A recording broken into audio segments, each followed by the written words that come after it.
దేశీయ టెలికాం దిగ్గజం రిలయన్స్ జియో తన రీఛార్జీ ప్లాన్ల ధరలను పెంచింది. ఆయా ప్లాన్లను అనుసరించి కనిష్టంగా 12.5%, గరిష్టంగా 25% మేర ధరలు పెంచినట్టు జియో నేడు వెల్లడించింది. పెంచిన ధరలు జూలై 3వ తేదీ నుంచి అమల్లోకి వస్తాయని తెలిపింది. అంతేకాదు, ఇకపై కొన్ని ప్లాన్లకు మాత్రమే అన్లిమిటెడ్ 5G సేవలు అందుబాటులో ఉంటాయని జియో స్పష్టం చేసింది. రోజుకు 2 GB కంటే ఎక్కువ డేటా ఇచ్చే ప్లాన్లకే అన్లిమిటెడ్ 5G సేవలు లభ్యమవుతాయని తెలిపింది. దాంతోపాటు జియో 2 కొత్త యాప్లను కూడా ప్రవేశపెట్టింది.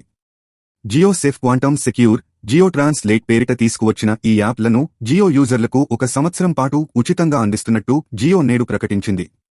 Jio safe quantum secure app ద్వారా కాలింగ్, మెసేజింగ్, ఫైల్ ట్రాన్స్ఫర్, ఇతర కమ్యూనికేషన్ సేవలు పొందవచ్చు. ఇక జియో ట్రాన్స్లేట్ ద్వారా voice call, voice message, text, ఇమేజ్లోని డేటాను కృత్రిమ మేధ సాయంతో అనువదిస్తుంది. తాజా సమాచారం కోసం లైక్ చేయండి, సబ్స్క్రైబ్ చేయండి. నోటిఫికేషన్ల కోసం గంట సింబల్ ఆన్ చేసి పెట్టండి.